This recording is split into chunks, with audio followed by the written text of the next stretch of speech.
Assalamualaikum warahmatullahi wabarakatuh. Perkenalkan, saya Edri Indah Yulizanur, salah satu dosen di program studi Diploma 3 Gizi Tasikmalaya, jurusan Gizi Poltekkes Kemenkes Tasikmalaya. Dalam kesempatan ini, saya akan membuat video pembelajaran untuk melengkapi salah satu persyaratan dalam pengajuan sertifikasi dosen, yaitu pernyataan diri dosen dalam unjuk kerja Tridharma Perguruan Tinggi. Adapun salah satu mata kuliah yang saya ampu pada semester ini adalah mata kuliah Dietetik Penyakit Tidak Menular. Mata kuliah ini berbobot 2 SKS dan diajarkan kepada mahasiswa tingkat 2 semester 4.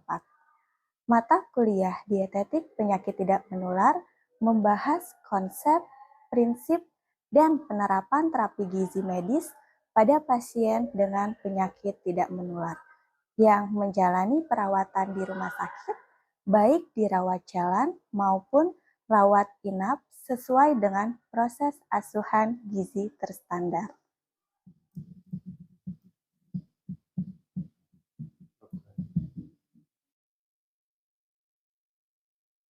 Pada mata kuliah penyakit dietetik penyakit tidak menular, mahasiswa diharapkan mampu melakukan asuhan gizi dan konseling gizi pada klien sehat dan klien kategori khusus seperti ibu hamil, ibu menyusui, bayi, balita, anak remaja, dewasa, usia lanjut, dan olahragawan secara individu, kelompok, dan masyarakat dengan menggunakan prosedur screening gizi dan proses asuhan gizi terstandar yang dilandasi dengan rasa tanggung jawab dan menjunjung etika profesi gizi. Adapun capaian pembelajaran mata kuliah dietetik penyakit tidak menular ini adalah mampu memahami asuhan gizi pada klien dengan kondisi khusus secara individu dengan menggunakan prosedur screening gizi dan proses asuhan gizi terstandar yang dilandasi dengan rasa tanggung jawab dan menjunjung etika profesi gizi. CPMK ini kemudian di-breakdown menjadi 5 sub CPMK, yaitu pertama, mampu memahami asuhan gizi pada klien dengan kondisi gangguan keseimbangan energi pada anak dan dewasa, kondisi energi protein kurang atau gizi buruk, dan eating disorder. Kedua, mampu memahami asuhan gizi pada klien dengan kondisi gangguan sistem kardiovaskular dan sistem endokrin. Ketiga, mampu memahami asuhan gizi pada klien dengan kondisi gangguan renal sistem. Keempat, mampu memahami asuhan gizi pada klien dengan kondisi gangguan sistem neurologi, stres metabolik, critical ill, dan neoplastic disease. Kelima, mampu memahami asuhan gizi pada klien dengan kondisi gangguan sistem muskuloskeletal, special healthcare, dan penyulit kehamilan. Oke, bismillahirrahmanirrahim. Assalamualaikum warahmatullahi wabarakatuh. Waalaikumsalam warahmatullahi wabarakatuh. Oke, selamat pagi teman-teman. Pagi. Gimana kabarnya hari ini? Alhamdulillah. Oke, alhamdulillah. Berarti sehat semua ya hari ini ya. Oke, insya Allah, amin. Nah, pada hari ini kita akan mempelajari tentang MNT atau Medical Nutrition Therapy pada pasien diabetes mellitus. Nah, materi hari ini itu merupakan sub CPMK kedua ya, teman-teman, sistem endokrin ya. Nah, ini sesuai di RPS juga mata kuliah yang keempat kita ya. Untuk sistem endokrin ada dua, ada diabetes mellitus, hipertiroid, dan hipotiroid. Namun di minggu ini pertemuan keempat kita membahasnya yang diabetes mellitus. Oke, mungkin masih ada yang ingat ini adalah lanjutan dari semester sebelumnya ya, patologi ya, masih ingat apa sih itu diabetes? Ada yang tahu atau masih ingat nggak semester lalu? Apa ya? Apa itu diabetes? Ada yang tahu? Ya, boleh. Rashid. Gula darah tinggi, ada yang lain?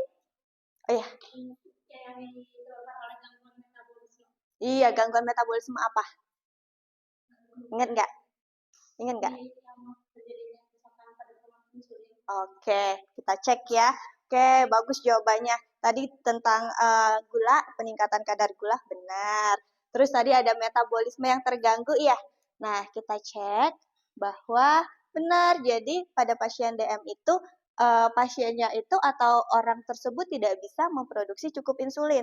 Atau kalaupun ada, insulinnya tuh nggak bisa bekerja maksimal gitu ya. Sehingga nanti akan ada terjadi gangguan metabolisme gitu ya. Zat gizinya apa? Ada karbohidrat, terus juga nanti diikuti dengan perubahan metabolisme lemak dan protein gitu ya. Nanti akhirnya menjadi hiperglikemia. Tadi yang dibilang Rashid bahwa kontrol glukosa darahnya jadi tinggi gitu ya. Namanya hiperglikemia. Nah, ini tadi kondisi hiperglikemia dan hormon yang menetralkan atau menurunkan kembali kadar glukosa darahnya itu namanya insulin gitu ya. Jadi jangan bingung lagi apa itu hiperglikemia, apa itu si insulin. Nah, gejalanya biasa kita kenal dengan istilah 3P ya. Poliuri, polidipsi, polipagi. Tapi ditambah satu yang khas yaitu penurunan berat badan yang tidak diharapkan atau nggak tahu nih penyebabnya apa gitu ya. Beda sama kalau turun karena diet mah beda ya. Nah, ini pada pasien diabetes ini nggak tahu apa penyebabnya gitu ya. Nah, teman-teman, kita review ulang tadi ya. Tadi sudah kita lihat sekilas tentang diabetes itu apa. Setelah ini kita nonton video ya, biar lebih ingat lagi. Kan kalau lupa-lupa, jadi bingung mau makan apa ya, ngasih makan pasiennya gitu. Kita review ya, kita nonton video dulu, mau? Oke, kita cek ya videonya. Oke, teman-teman kita lihat videonya bersama-sama ya. Ini ada video terjadinya diabetes, penyebab-penyebabnya ya. Nah, ini pertama ada mutasi gen pada sintesis protein si IRS-nya.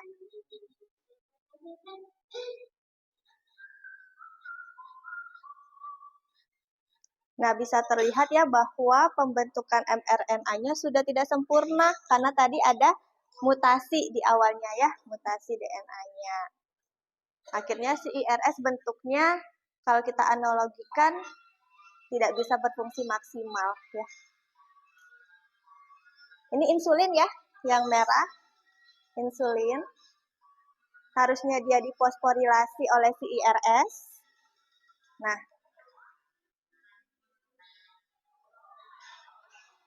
akhirnya karena tadi harusnya glukosa masuk dibantu GLUT4, karena tadi IRS-nya tidak bekerja, kembali lagi si glukosa ke aliran darah. Ini adalah penyebab yang selanjutnya, mutasinya pada protein ENPP ya.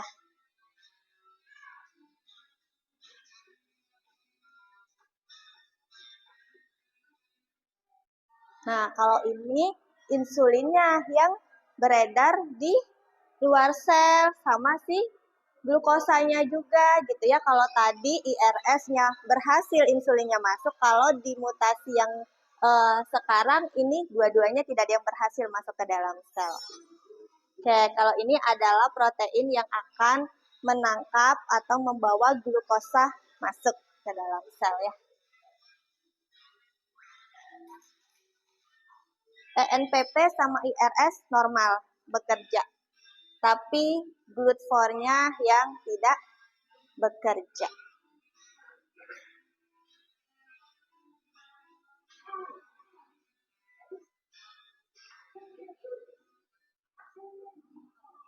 Ya, bisa terlihat ya, glukosanya lagi-lagi tidak bisa digunakan sebagai sumber energi ya. Akhirnya dia kembali lagi ke aliran darah. Ini yang berhubungan sama makanan juga ya. Nanti bisa kaitannya dengan asupan lemak berlebih ataupun memang komposisi lemak di dalam tubuh yang berlebih. Obesitas salah satunya. Terlalu banyak lemak akhirnya membuat lelah si protein CPA-PN10 ya. akhirnya si lemak akan menutupi jalan masuknya si glukosa dan insulin. Nah, inilah yang terjadi pada pasien diabetes, teman-teman. Nanti ketika di siklus Krebsnya, itu nggak akan bisa menghasilkan energi yang kita harapkan, gitu ya. Nah, sekarang pertanyaannya,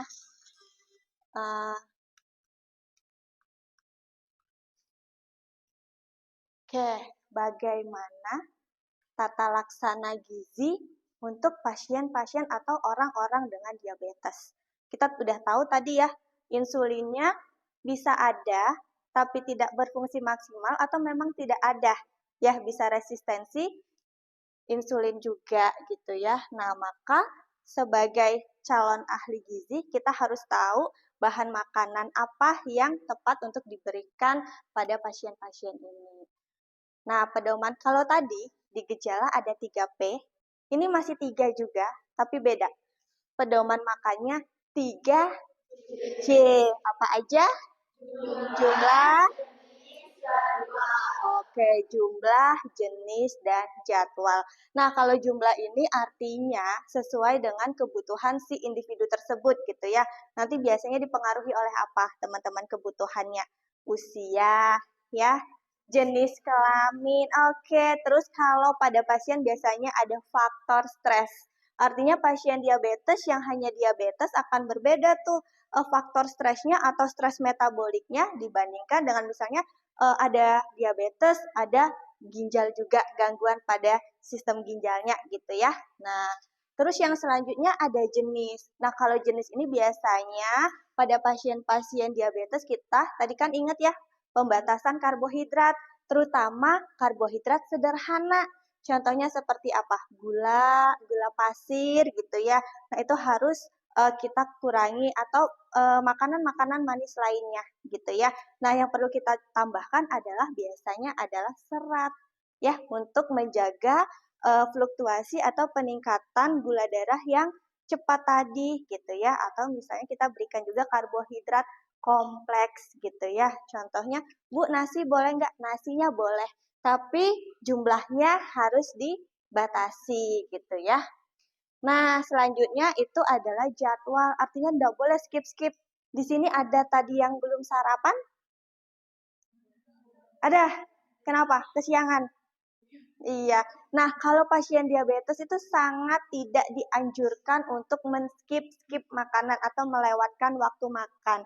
Jadi memang harus terjadwal, teratur jadwalnya. Makan utamanya 3 kali, makan selingannya bisa 2-3 kali gitu ya. Dengan jumlah yang sudah kita tentukan sesuai dengan kebutuhannya. Nanti di jadwal makannya kita buatkan meal plan-nya yang sesuai. Nah, di sini ada memilih jenis makanan rendah glycemic index. Artinya apa? Glycemic index itu kan nilai yang terkandung pada makanan, ya, nilai glukosanya. Nah, tapi ada juga yang namanya beban glikemik, teman-teman. Artinya contohnya gini. Contohnya misalnya pisang itu manis ya, kalau yang warna kuning sekali, tapi tetap boleh dimakan dengan jumlah yang sesuai. Artinya satu potong pisang boleh. Tapi misalnya, Bu, kalau pisangnya mengkal berarti boleh sepuasnya. Enggak juga gitu ya, karena nanti akan dikali tuh. Ada rumusnya menghitung antara hubungan indeks glikemik dan beban glikemik. Artinya nasi putih itu mengandung gula, tapi tetap boleh dimakan dengan jumlah yang sesuai. Misalnya kita buatkan, jadwalkan meal plan-nya itu 1 penukar atau 1,5 penukar, itu masih wajar. Tapi kalau kita buat 3 penukar, walaupun nasi merah, itu bahaya. Karena ketika kita total, glukosanya itu akan naiknya tinggi sekali kalau dikonsumsi. Gitu ya. Sama apalagi bedanya? Piringnya. Apa yang membedakan kalau dibandingkan isi piringku? Nah, sayurnya. Jadi, kalau pasien diabetes itu piringnya piring teh. Ya, jadi piring pada pasien diabetes bukan isi piringku, tapi piring teh yang mana setengah piringnya itu adalah sayur dan buah. Nanti seperempatnya makanan pokok, seperempatnya adalah protein. Ya, hewani, nabati, silahkan gitu ya. Ini adalah pedoman pemberian makan pada pasien diabetes. Nah, selanjutnya adalah syarat diet untuk pasien diabetes. Bisa dilihat teman-teman ya, protein pada pasien diabetes ini dianjurkan 10-20% dari total kebutuhan energi ya. Kalau lemaknya itu 20-25%, sisanya adalah karbohidrat. Jadi kalau biasa 55%, di sini karbohidratnya lebih rendah ya, 45 sampai 65% gitu. Dan nanti kita lihat ada serat juga yang harus diberikan gitu ya sama pasien ini. Nah, selanjutnya bisa dicek. Ini ada serat itu tidak boleh kurang dari 20.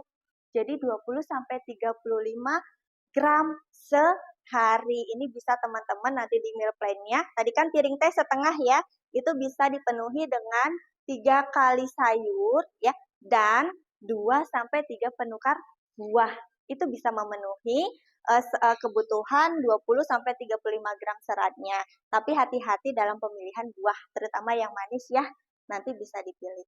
Nih, natrium juga dibatasin kalau misalnya pasiennya ada hipertensi atau tekanan darahnya tinggi. Kita harus perhatikan asupan natriumnya itu kalau dia disertai dengan hipertensi 2.400 mg. Tapi kalau dia tidak ada hipertensi bisa di 3.000 mg. Tidak boleh lebih dari itu ya teman-teman. Terus vitamin dan mineralnya juga cukup. Nah, untuk protein, pada kondisi khusus, misalnya pasiennya ini diabetes tapi ada juga misalnya gangguan fungsi ginjal.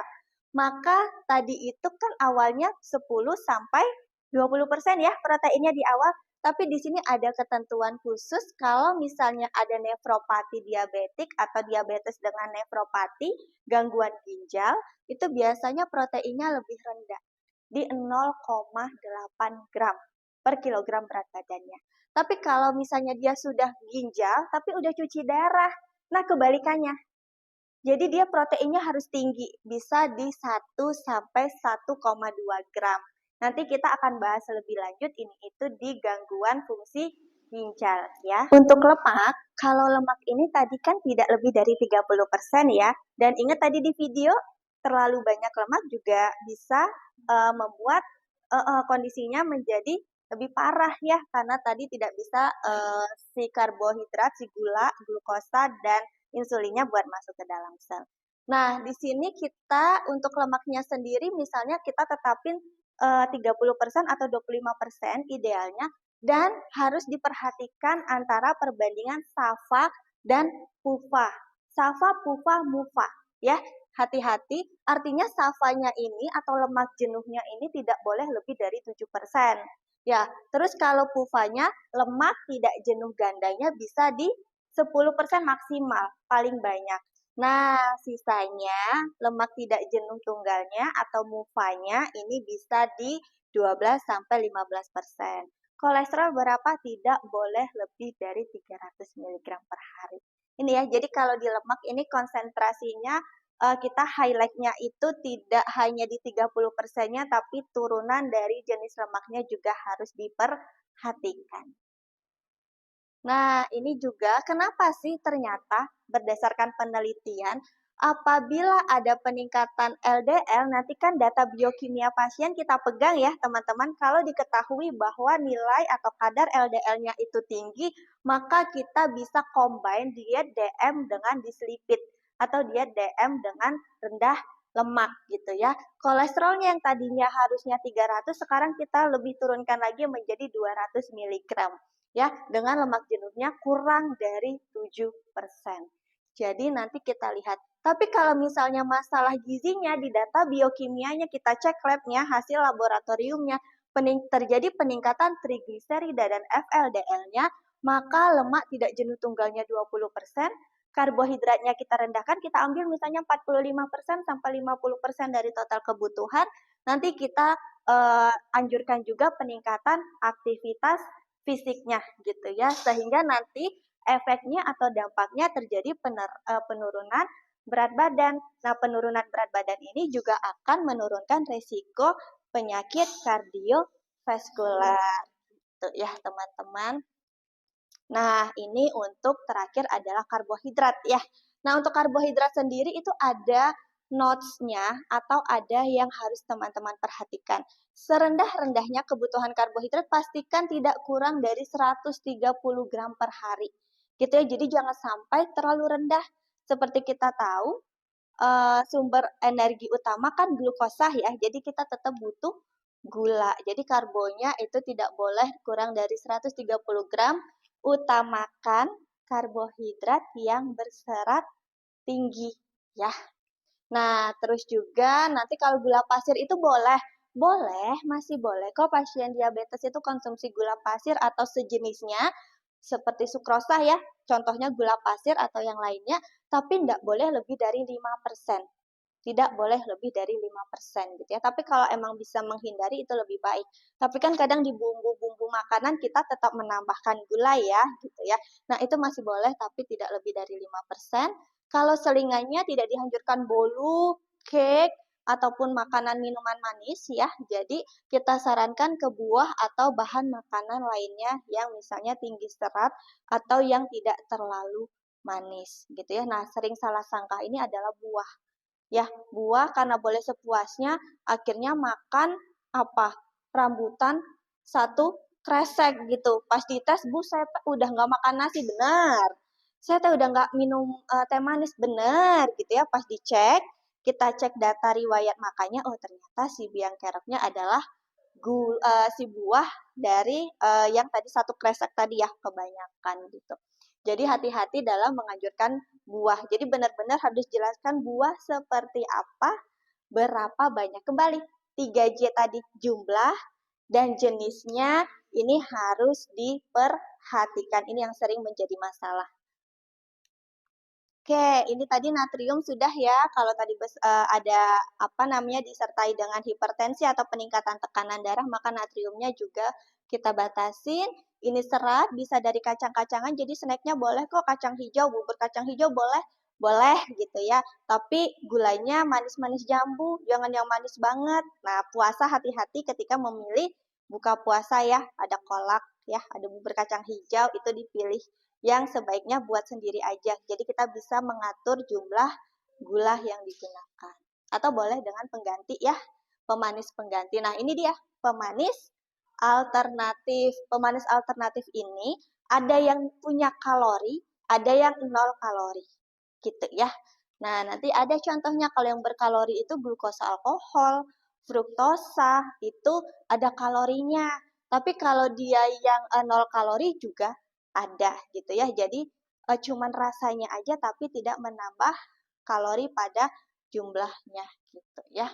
Tapi hati-hati fruktosa ini bisa meningkatkan kadar LDL. Jadi memang sebaiknya sudah terbiasa untuk membatasi ya makanan yang manis-manis.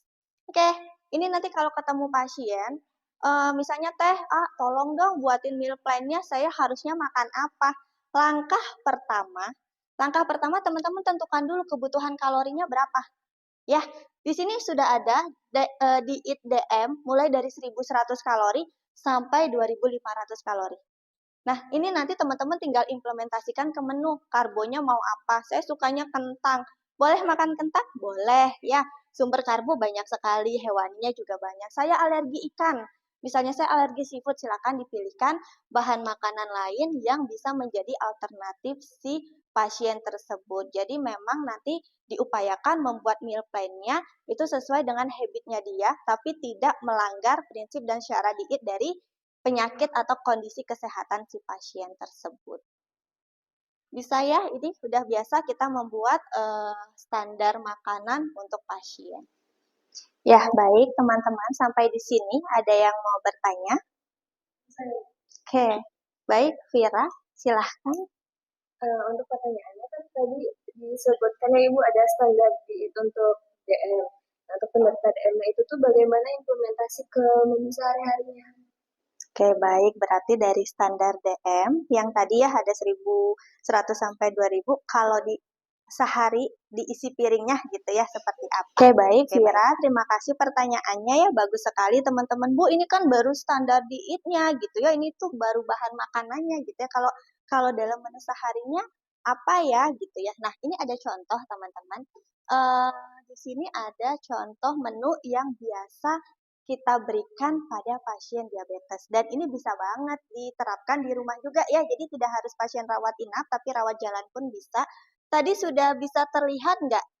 Ingat tadi patokannya piring T, artinya setengah piringnya itu sayur dan buah. Nah, namun di sini memang tidak bentuknya T, tapi kita bisa lihat ada 2 jenis sayur.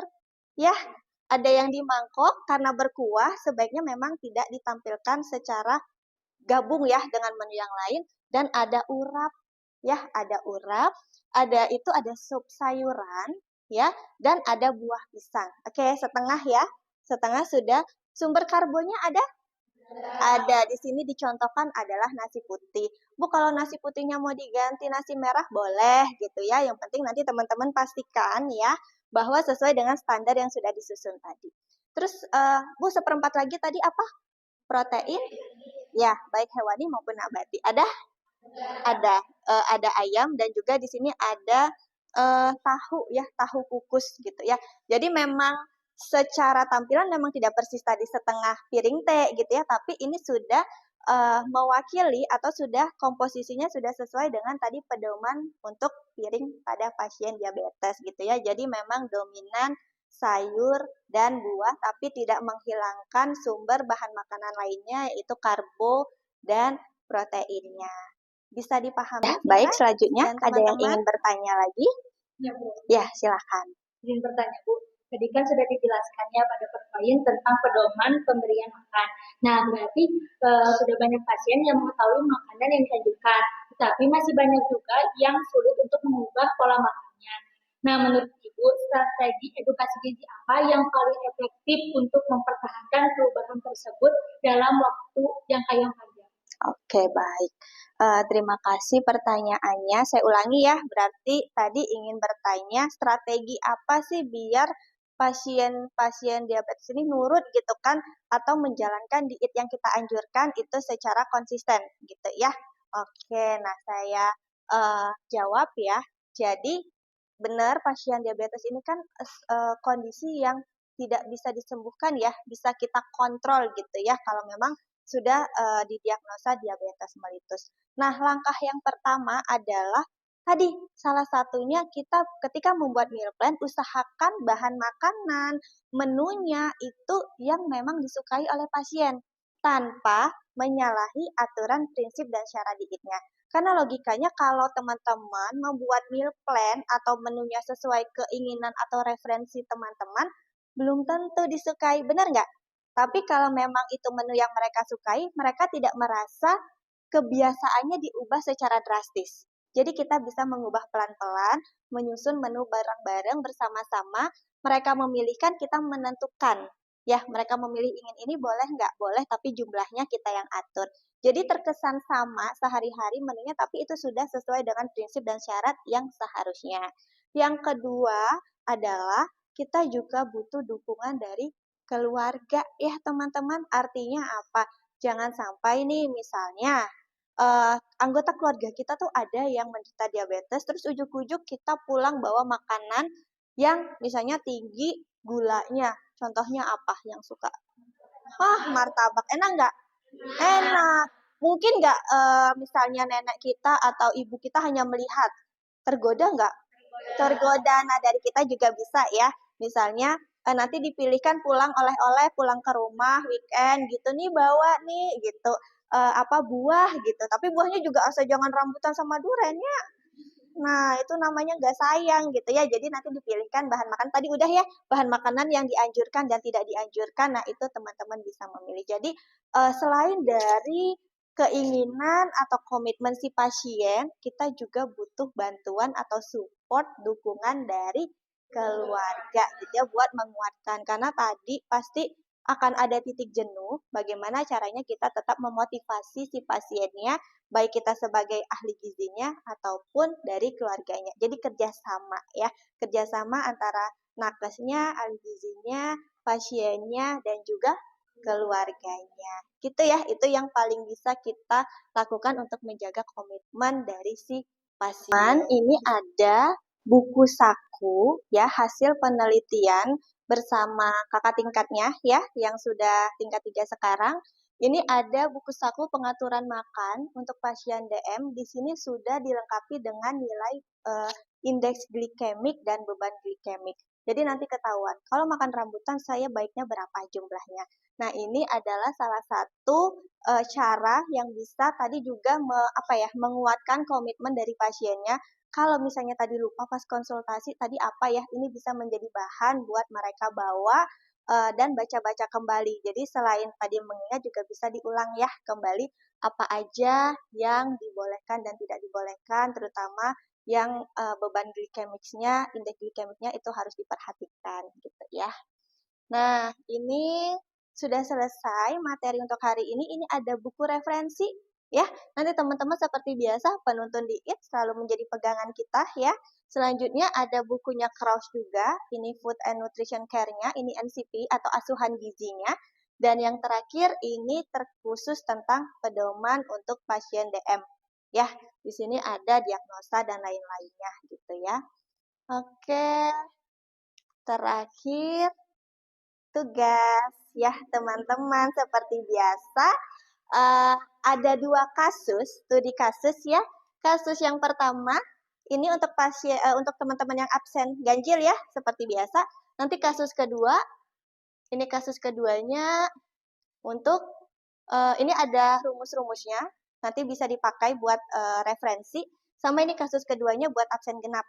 Nanti dikerjakan seperti biasa hari Rabu. Rabu ketemu lagi buat membahas kasus ini, presentasi ya seperti biasa. Oke, ada yang mau ditanyakan kembali?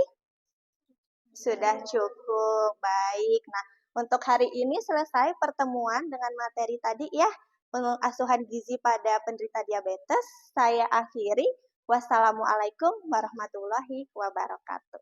Waalaikumsalam warahmatullahi wabarakatuh. Terima kasih, Bu.